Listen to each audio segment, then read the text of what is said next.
kami di tengah-tengah dunia yang penuh dengan gejolak dan ketidakpastian ini. Firman-Mu adalah kekuatan yang memberikan kepada kami keteguhan hati untuk berdiri dengan teguh dalam iman dan pengharapan kepada Yesus sebagai Tuhan dan Juru Selamat dalam hidup kami. Firman-Mu adalah penghiburan yang Kau beri bagi kami yang sedang bergumul, yang sedang berduka.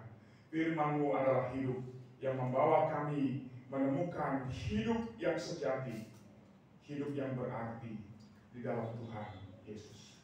Karena itu mari Tuhan, berfirmanlah kepada kami anak-anak-Mu, karena kami rindu untuk dipenuhi oleh firman Tuhan, supaya kami semakin mengenal Tuhan, semakin mengenal Engkau di dalam karya-Mu, semakin mengenal Engkau di dalam setiap jalan dan langkah hidup kami, dan menemukan dan melihat Tuhan hadir di dalam semuanya bekerja dengan cara Tuhan yang ajaib bagi kami semua. Berfirmanlah ya Bapa, kami siap untuk mendengarkan sabda-Mu. Demi nama Tuhan Yesus kami berdoa. Amin. Shalom, Bapak Ibu Saudara dikasih Tuhan. Selamat Paskah untuk kita semuanya. Ya, puji Tuhan, kita boleh bersama ya merayakan Paskah hari ini. Paskah menjadi suatu momen penting dalam kehidupan gereja Tuhan bagi kita yang percaya kepada Tuhan Yesus Kristus. Karena itu dalam momen Paskah ini saya mengajak kita bersama untuk membaca satu bagian firman Tuhan dari kitab Roma pasal yang ke-6 ayat yang pertama sampai dengan ayat yang ke-14. Roma pasal yang ke-6 ayat 1 sampai dengan ayat yang ke-14. Kita akan baca bagian firman Tuhan ini secara berganti-gantian. Saya akan membacakan ayat yang ganjil, Bapak Ibu Saudara akan membacakan ayat yang genap. Baik, sudah dapat semuanya? Di depan juga ada ya, mari kita baca secara berganti-gantian bagian firman Tuhan ini. Judul perikopnya, Mati dan Bangkit dengan Kristus, ayat 1. Jika demikian, apa yang hendak kita katakan? Bolehkah kita bertekun dalam dosa supaya semakin bertambah anugerah itu?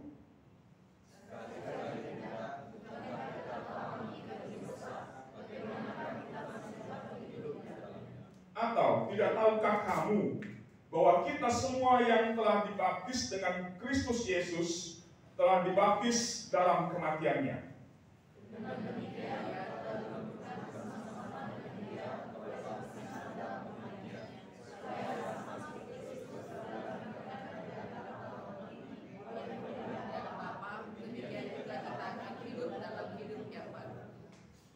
Sebab jika kita telah menjadi satu dengan apa yang serupa dengan kematiannya, kita juga akan menjadi satu dengan apa yang serupa dengan kebangkitannya.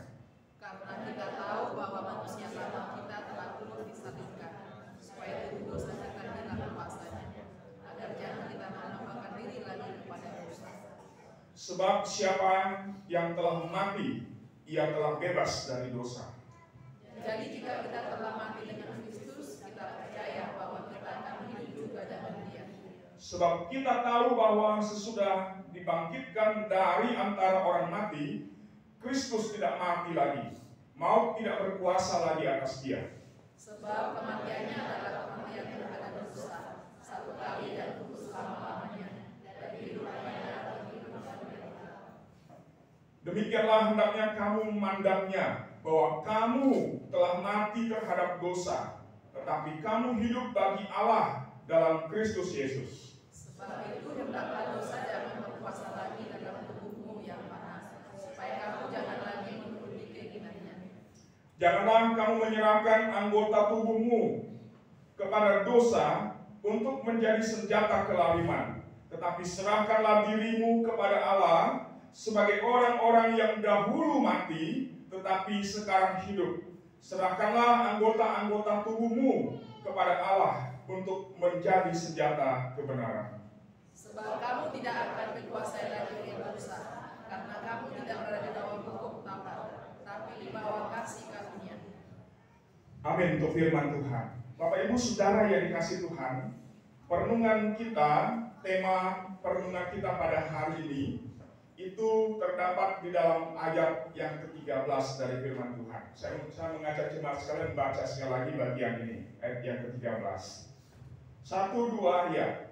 Dan janganlah kamu menyerahkan anggota-anggota tubuhmu kepada dosa untuk dipakai sebagai senjata kezaliman, tapi serahkanlah dirimu kepada Allah sebagai orang-orang yang dahulu mati, tetapi yang sekarang hidup. Dan serahkanlah anggota-anggota tubuhmu kepada Allah untuk menjadi senjata-senjata kebenaran. Puji Tuhan, Bapak Ibu Saudara.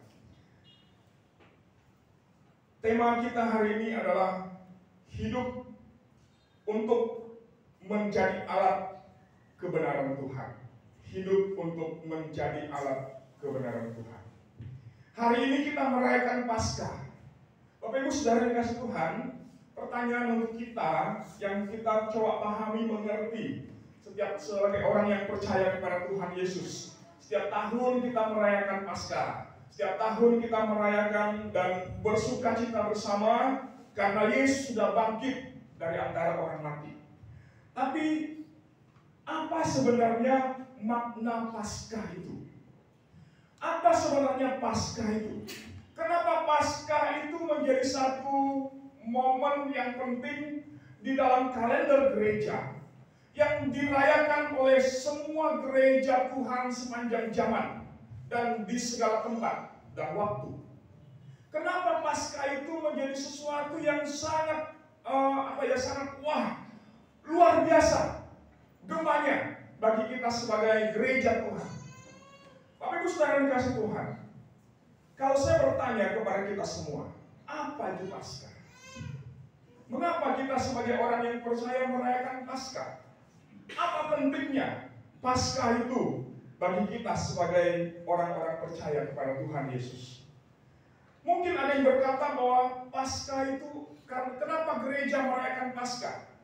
Apa makna dari Paskah itu? Mungkin ada yang berkata, oh Paskah itu adalah merayakan hari kebangkitan Tuhan Yesus dari antara orang mati. Itu jawaban yang betul, tidak salah Bapak Ibu Saudara. Mungkin ada yang mengatakan kita merayakan Paskah karena kita merayakan kemenangan. Karena Yesus sudah bangkit dari antara orang mati. Karena itu adalah kemenangan bagi kita sebagai orang yang percaya. Itu juga benar, Bapak Ibu Saudara yang kasih Tuhan. Mungkin ada yang berkata, oh Paskah itu adalah lambang dari kehidupan. Seperti Yesus bangkit dari antara orang mati, maka demikian juga dalam iman. Kita percaya bahwa orang yang percaya kepada Yesus sebagai Tuhan dan Juru Selamat akan hidup bersama-sama dengan Tuhan. Maka Paskah itu seringkali dilambangkan dengan telur. Kenapa telur? Karena telur menggambarkan awal dari kehidupan. Satu kehidupan yang baru. Dan ketika telur itu sudah tiba waktunya, dia matang, maka dia akan menetas dan kemudian keluarlah makhluk hidup dari dalamnya. Tergantung telurnya apa. Kalau telur ayam keluarnya ayam, gitu kan. Kalau bebek keluarnya bebek, gitu kan. Kalau telur burung puyuh keluarnya burung puyuh. Tidak mungkin ada telur bebek keluarnya sapi. Tidak mungkin ya. Kalau gitu saya juga mau. Saya beli telur bebek banyak-banyak supaya nanti keluar sapi. Nah, Bapak Ibu Saudara kasih Tuhan, tidak salah pengertiannya seperti itu.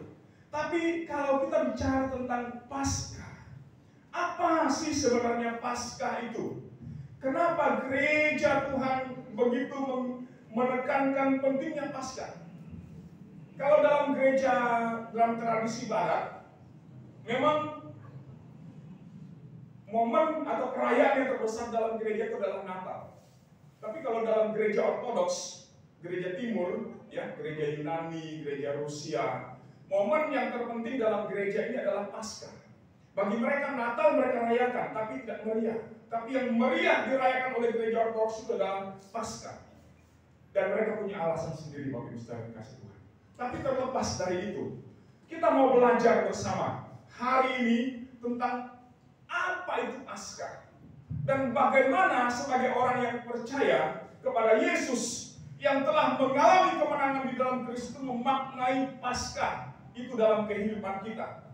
Sehingga Paskah itu menjadi sesuatu yang hidup, yang kemudian akan bertumbuh dan berbuah di dalam kehidupan kita, yang akan memberikan satu pemahaman yang tidak hanya sekedar tahu tentang Paskah, tapi kita boleh mengalami satu pertumbuhan di dalam pengetahuan kita akan karya Kristus dalam kehidupan kita. Sehingga akhirnya karya pengetahuan itu membawa kita kepada satu praktek hidup yang sesuai dengan Paskah itu sendiri. Nah, Bapak Ibu Saudara dikasih Tuhan Kristus. Untuk itu, saya ingin mengajak kita bersama untuk mencoba melihat Paskah, konsep Paskah di dalam Perjanjian Lama. Memang semua pada hari Senin yang lalu dalam ibadah Prapaskah yang pertama sudah menjelaskan tentang Paskah, membandingkan Paskah PL dengan Perjanjian Baru, begitu ya. Tapi saya ingin mencoba untuk mengajak kita untuk melihat sedikit dari sisi yang lain, Bapak Ibu Saudara dikasih Tuhan. Kalau kita memperhatikan kitab Keluaran sebagai kitab yang berbicara secara jelas tentang Paskah. Karena Paskah yang pertama yang dirayakan oleh orang-orang Yahudi ketika mereka dulu adalah budak di Mesir. Maka Paskah itu menjadi satu perayaan yang penting di dalam agama atau tradisi orang-orang Israel atau Yahudi sampai dengan hari ini. Tapi sebenarnya apa yang mau ditekankan oleh Tuhan di dalam kitab Keluaran tentang Paskah itu sendiri? Apakah hanya sekedar merayakan kemenangan orang Israel atas bangsa Mesir, sehingga kemudian mereka bisa lepas dari perbudakan itu dan kemudian dituntun oleh Tuhan masuk ke tanah perjanjian? Maknanya lebih dari itu, Bapak Ibu Saudara yang kasih Tuhan. Karena kalau kita belajar dan meneliti Paskah yang sesungguhnya di dalam sesuai dengan makna yang dijelaskan atau yang diajarkan di dalam kitab Keluaran, maka kita akan menemukan sesuatu yang melebihi daripada hanya sekedar lepas dari perbudakan bangsa Mesir masuk ke tanah Kanaan. Bapak Ibu Saudara kasih Tuhan, berapa hari ini dalam masa-masa Prapaskah ini nggak tahu. Saya memang biasa nonton film begitu ya. Maka saya nebeng dengan anak-anak. Mereka ada beli Netflix gitu ya, beli siarannya. Saya nebeng dengan mereka. Jadi tiap bulan mereka keluar, saya cuma ikut aja nonton. Jadi ya pakai aja. Nah biasanya selama ini saya itu nonton cuma apa?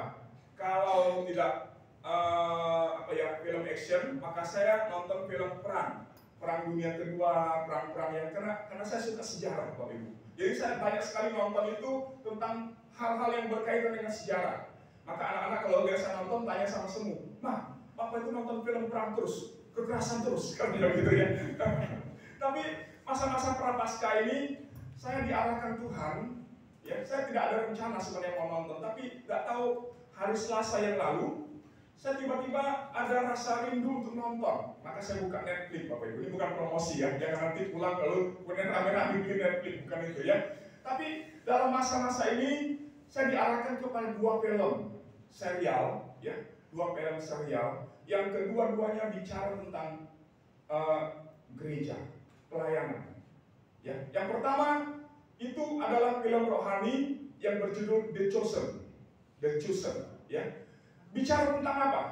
Bicara tentang orang-orang pilihan di seputar Yesus yang dipilih secara khusus oleh Tuhan, oleh Yesus, untuk kemudian hidup mereka diubahkan oleh Tuhan, ya. Hidup mereka diubahkan oleh Allah, paradigma mereka, cara berpikir mereka, dan tujuan hidup mereka dibalik oleh Tuhan dari hidup yang didasarkan kepada tradisi dan kepercayaan mereka sebagai orang Yahudi, kemudian diubahkan Tuhan kepada cara hidup cara pandang yang baru, kepada tujuan hidup yang baru, yaitu hidup bagi Kristus.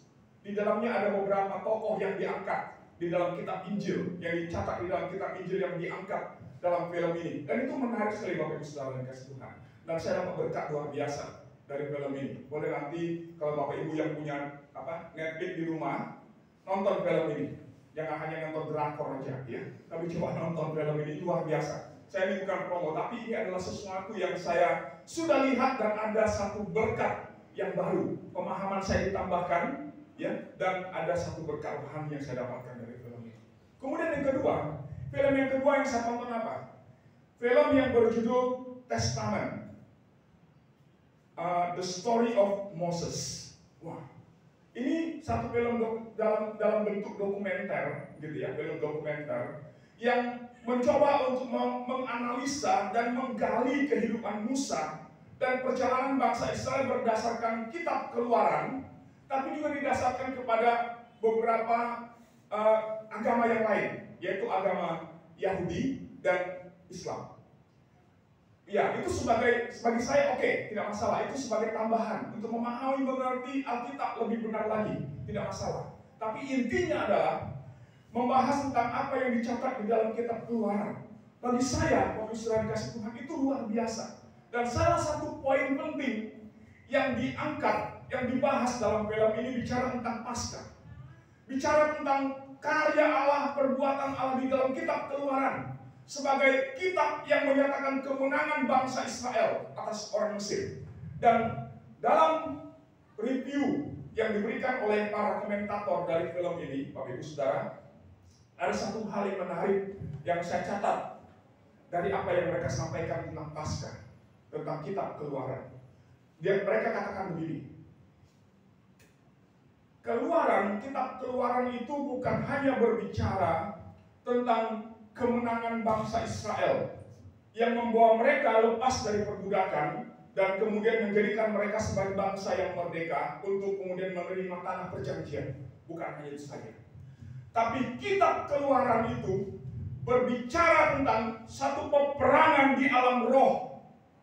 Yaitu tentang apa? Tentang Allahnya orang Israel melawan Allahnya orang Mesir. Kenapa demikian, Bapak Ibu Saudara? Karena kalau kita ingat, dalam kitab Keluaran itu ada mencatat tentang 10 tulah. Betul ya? Ada 10 tulah.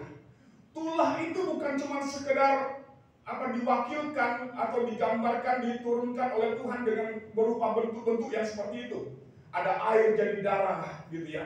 Kemudian ada belalang, lalu ada sakit sampar pada ternak dan kemudian pada manusia, gitu ya. Lalu ada apa lagi? Katak, ya, dan lain sebagainya. Dan puncaknya adalah apa? Kematian anak sulung Mesir. Tapi sebelumnya yaitu kegelapan, gelap gulita. Semua negeri Mesir kecuali tanah Goshen tempat orang Israel tinggal itu terang, tapi selebihnya gelap gulita di negeri Mesir. Apa sebenarnya makna dari tulah-tulah itu, Bapak Ibu? Ternyata setelah kita teliti dan belajar, ternyata tulah-tulah itu mewakili Allahnya atau dewa-dewa yang disembah oleh orang Mesir. Ya.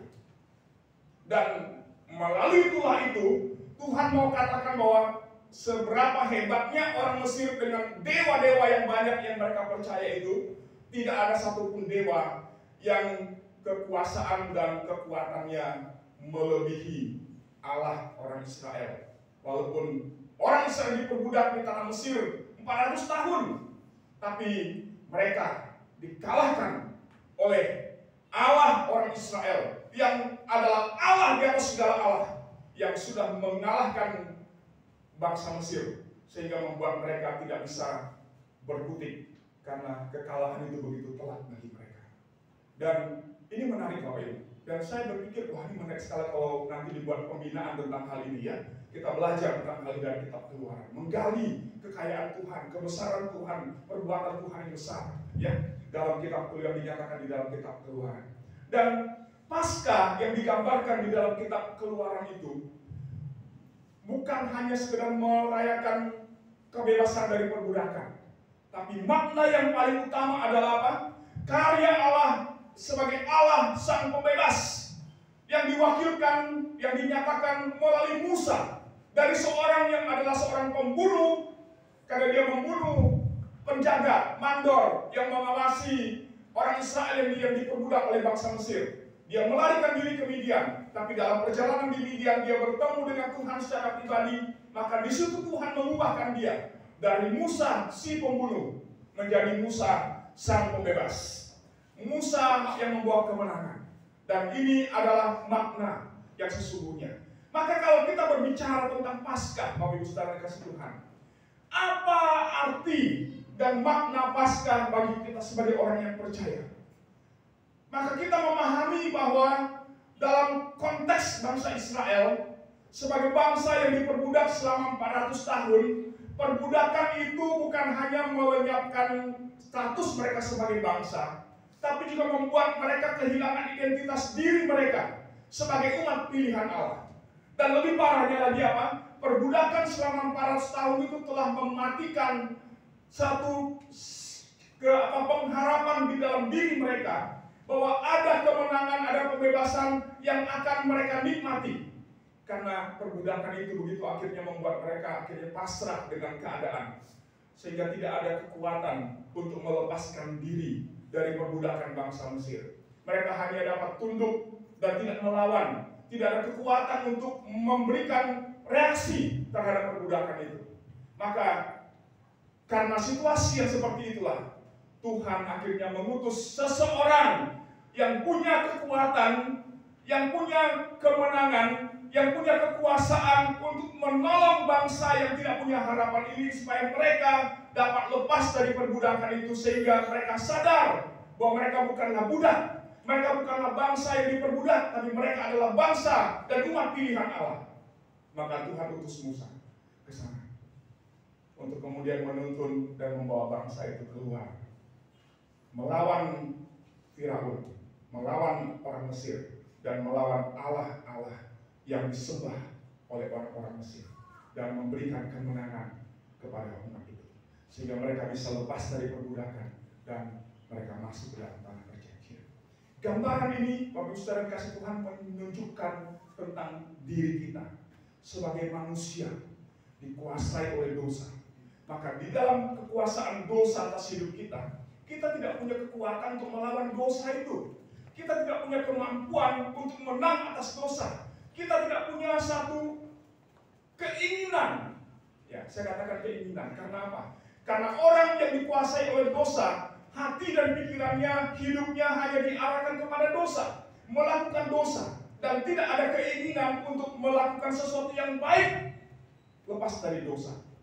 Maka dalam kondisi yang seperti ini, tidak ada satupun manusia dengan kekuatannya, kemampuannya, dengan pikirannya, dengan usahanya dapat melepaskan diri dari ikatan dosa. Karena itu harus ada satu manusia yang sejati, yang tidak sama dengan manusia yang lainnya yang di bawah kuasa dosa. Tapi tidak ada di antara manusia yang pernah lahir dalam dunia ini yang dapat mewakili satu pribadi itu. Maka tidak ada jalan. Maka Allah melalui anak tunggalnya, Tuhan Yesus Kristus harus datang ke dalam dunia. Maka kita memahami, mengenal Allah menjadi manusia sama dengan kita, menjadi manusia yang sejati sama dengan kita, supaya dengan jalan itu Yesus yang adalah Allah yang menjadi manusia datang ke dalam dunia ini untuk menyadarkan manusia akan dosanya. Maka kita melihat kedatangan Yesus ke dalam dunia, hadir di Israel, tanah Palestina hari ini, pada waktu 2000 tahun yang lalu, itu membawa satu kegemparan yang luar biasa. Di dalam film The Chosen itu, saya melihat ada satu reaksi yang coba digambarkan oleh si penulis skrip dari film itu untuk menunjukkan satu reaksi yang membuat seluruh Yudea, Samaria, dan negeri Yerusalem itu menjadi kaget dengan kedatangan Yesus. Kenapa? Karena belum pernah ada manusia satupun yang pernah muncul dalam dunia ini seperti Yesus datang, kehadiran Yesus di tengah-tengah mereka. Dan itu adalah satu kegemparan. Dan ini adalah satu yang menjadi rencana Allah untuk menunjukkan kepada dunia pada waktu itu bahwa inilah sesungguhnya yang menjadi keinginan Allah, supaya manusia dengan reaksi yang timbul itu akhirnya menyadari dirinya sebagai orang yang berdosa, dan akhirnya menundukkan diri dan menyerahkan hidupnya kepada Tuhan, datang kepada Tuhan, dan akhirnya menerima Yesus sebagai Tuhan dan Juru Selamat.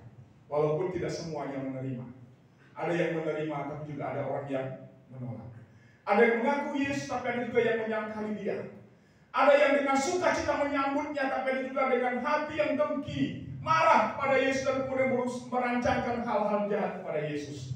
Tapi terlepas dari itu, Bapak Ibu Saudara kasih Tuhan, kehadiran Yesus ke dalam dunia ini dan puncaknya adalah kematiannya di kayu salib sebagai tanda yang diberikan oleh Allah untuk menunjukkan jalan kepada manusia, supaya manusia yang diperbudak oleh dosa, hati dan pikirannya dibuka oleh Tuhan untuk mengerti, memahami bahwa ada kebenaran, ada terang, ada jalan yang dapat menuntun dan membawa manusia kepada hidup berkemenangan, lepas dari dosa. Maka Yesus hadir dan dia menggenapkan karyanya di kayu salib, mati bagi kita yang berdosa, yang percaya kepadanya. Dan kematiannya itu bukanlah kematian untuk selama-lamanya, karena kematian Yesus menjadi satu jalan bagi kita untuk kemudian menunjukkan kepada kita kehidupan yang sesungguhnya. Maka hari yang ketiga dia bangkit dari antara orang mati sebagai tanda, bukan cuma sekedar proklamasi kemenangan atas kuasa maut dan kuasa iblis, tapi sebagai satu proklamasi yang menyatakan dirinya sebagai jalan, kebenaran dan hidup, seperti yang sudah dia katakan kepada para muridnya di dalam Yohanes pasal 14 ayat yang ke-6. Akulah jalan dan kebenaran dan hidup, supaya setiap orang boleh datang kepadanya, sehingga akhirnya bisa bertemu dengan Bapa. Bapak Ibu Saudara dikasih oleh Tuhan Kristus, karena itu Paskah bagi kita sebagai gereja bukan hanya sekedar sesuatu yang rutinitas kita rayakan, tetapi melalui Paskah ini kita diingatkan kembali tentang diri kita sebagai orang yang berdosa, tapi dalam keberdosaan kita Allah melawat kita dan memberikan kemenangan bagi kita, sehingga kita bukan lagi orang yang hidup di bawah kuasa dosa, tapi kita adalah orang yang hidup dalam kemenangan Kristus, sehingga kita adalah orang-orang yang menang di dalam Kristus untuk hidup dengan cara yang baru, dengan tujuan yang baru, yaitu maksud Allah supaya kita boleh dipakai menjadi alat-alat kebenaran bagi Tuhan. Ini adalah makna dari Paskah yang sesungguhnya, Bapak Ibu Saudara yang kasih Tuhan.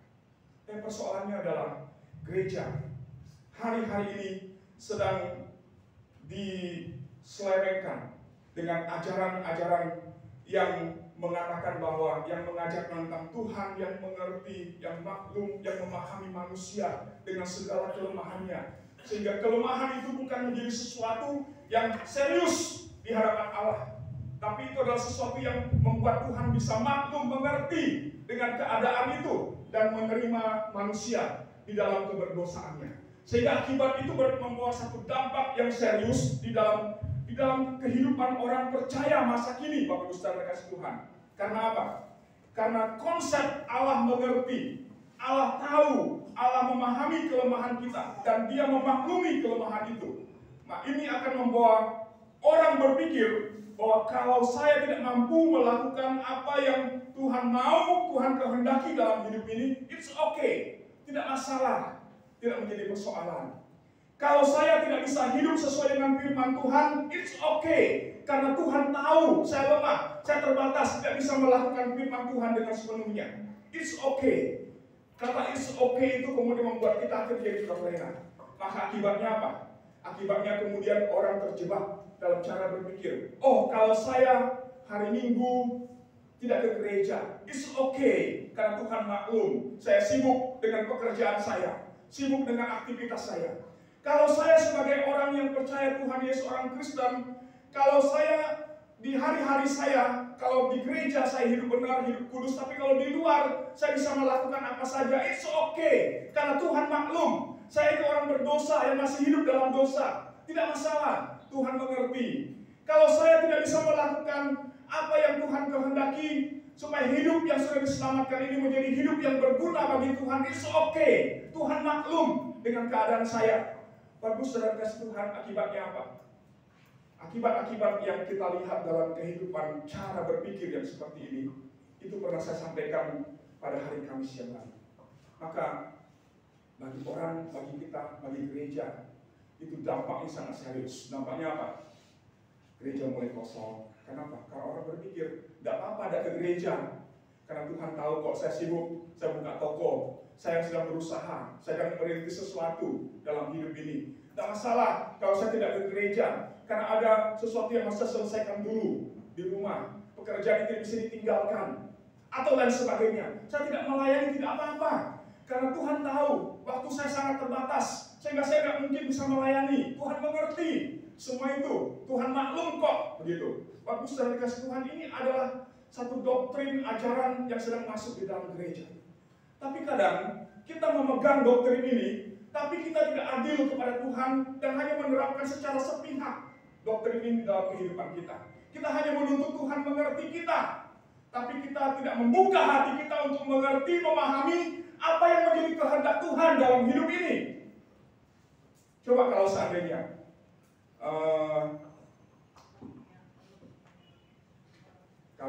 Pak Waiman gitu ya.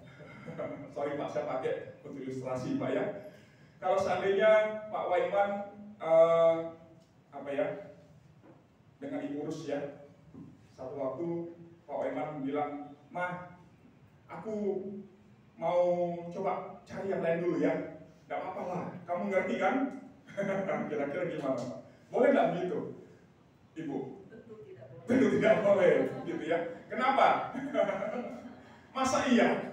Aku sih mengerti, tapi itu tidak boleh, gitu kan? Secara manusia bisa. Atau mungkin kalau misalnya ada karyawan di toko Bapak Ibu yang buka toko, lalu mencuri, ambil barang di toko, lalu ketahuan, lalu kemudian Bapak Ibu marah, "Kamu mencuri ya? Aku masuk penjara." Lalu dia bilang gini, "Kok, maklumlah, kamu mengertilah aku. Tidak apa-apa, ini kan harap maklumlah dengan keadaanku. Aku mencuri karena terpaksa." Kira-kira gimana, Pak Ibu yang punya toko? Oke? Tidak oke. Tidak oke. Kenapa? Karena itu sesuatu yang serius. Tapi kadang tanpa sadar kita mempraktekkan cara berpikir ini secara timpang.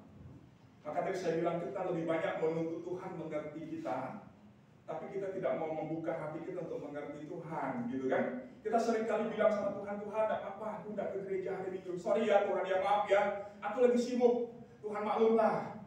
Tapi kalau Tuhan bilang, "Tidak bisa, kamu harus ke gereja. Ingat dan kuduskanlah hari Sabat." Ya, itu kan hukum Tuhan kan? Perintah Tuhan bagi kita. Nah, Bapak Ibu saudara kasih Tuhan. Maka dari bagian ini kita mengerti bahwa kalau kita memaknai Paskah dengan cara yang benar, dengan pemahaman yang benar, maka kita mengerti bahwa sebagai orang-orang yang telah menikmati, menghidupi kemenangan Kristus di dalam diri kita, maka sesungguhnya kita memahami bahwa kematian Kristus di kayu salib itu adalah sesuatu yang sangat serius. Karena apa? Karena dia mati untuk sesuatu alasan yang serius, yaitu dosa-dosa seluruh dunia ini. Karena dia harus memikul dan menanggungkan semua itu ke atas dirinya. Dan itu adalah sesuatu yang harus dia jalani. Maka ketika dia berdoa di Taman Getsemani, "Bapa, kalau boleh biarlah cawan ini lalu daripadaku." Seperti kemarin didramakan oleh Nair gitu ya. Tapi tidak bisa. Kenapa? Karena itu adalah hal yang serius. Karena kalau Yesus tidak minum cawan itu, kita tidak akan bisa selamat. Hidup kita masih sama. Kita masih dalam kuasa dosa. Tidak ada kemenangan di situ. Tapi Yesus harus menanggung itu. Karena dia tahu bahwa cawan itu harus dia minum. Dan tidak boleh dia tidak dia minum. Dia tidak bisa berkata, "It's okay, aku tidak minum cawan itu." Karena bagi Yesus tidak ada pilihan yang lain. Dia harus ambil cawan itu dan minum, menanggung penderitaan, penghukuman oleh karena dosa dunia. Maka Bapak Ibu saudara dikasih Tuhan, berhati-hati dengan pikiran kita yang menganggap remeh dosa di dalam kehidupan kita. Karena dosa itu serius, maka cara menyelesaikan dosa juga adalah serius. Anak Allah harus mati bagi kita. Tapi puji Tuhan, karena karyanya lah kita mengalami kemenangan itu. Dan karena kebangkitannya dari antara orang mati, kita menerima kehidupan yang kekal itu. Maka Bapak saudara kasih Tuhan, pertanyaan bagi kita adalah bagaimana seharusnya hidup kita sebagai manusia yang sudah diselamatkan yang mendapatkan kemenangan, yang mengalami kemenangan di dalam kemenangan Kristus. Maka kalau kita perhatikan mulai dari ayat yang pertama dari kitab Roma sampai dengan ayat yang keempat, Paulus sedang membawa kita untuk berpikir secara serius tentang pikiran-pikiran kita yang sia-sia, yang didasarkan kepada doktrin is okay. Kenapa? Maka dia katakan dalam ayat yang pertama, jika demikian, apakah yang hendak kita katakan? Bolehkah kita bertekun dalam dosa supaya semakin bertambah anugerah itu? Ini pertanyaan retoris yang sebenarnya kita, waktu kita bertanya, kita sudah jelas tahu jawabannya apa. Jawabannya apa? Boleh nggak kita bertahan dalam dosa supaya semakin bertambah anugerah Allah dalam hidup kita, semakin bertambah kasih Allah dalam hidup kita? Boleh nggak? Tidak. Kenapa? Karena Yesus sudah mati untuk dosa kita. Dia sudah menyelesaikan itu bagi kita. Sehingga bukan sesuatu yang is okay kalau kita masih hidup sama dengan hidup kita yang sebelum kita mengenal Kristus. Maka di dalam ayat yang kelima sampai dengan ayat yang ke-10, Paulus menekankan tentang satu karya Kristus yang sudah menyelesaikan dosa bagi kita. Dia mati bagi dosa. Dia mati bagi kita orang yang berdosa. Dan dia telah menyelesaikan hutang dosa kita. Dan karena itu, kita yang sudah percaya kepada Yesus digambarkan seperti orang yang juga mati bersama dengan Kristus dalam kematiannya. Tapi dibangkitkan bersama dengan Kristus dalam kebangkitannya dari antara orang mati. Artinya apa? Hidup yang lama sudah lewat. Itu adalah hidup kita yang dulu.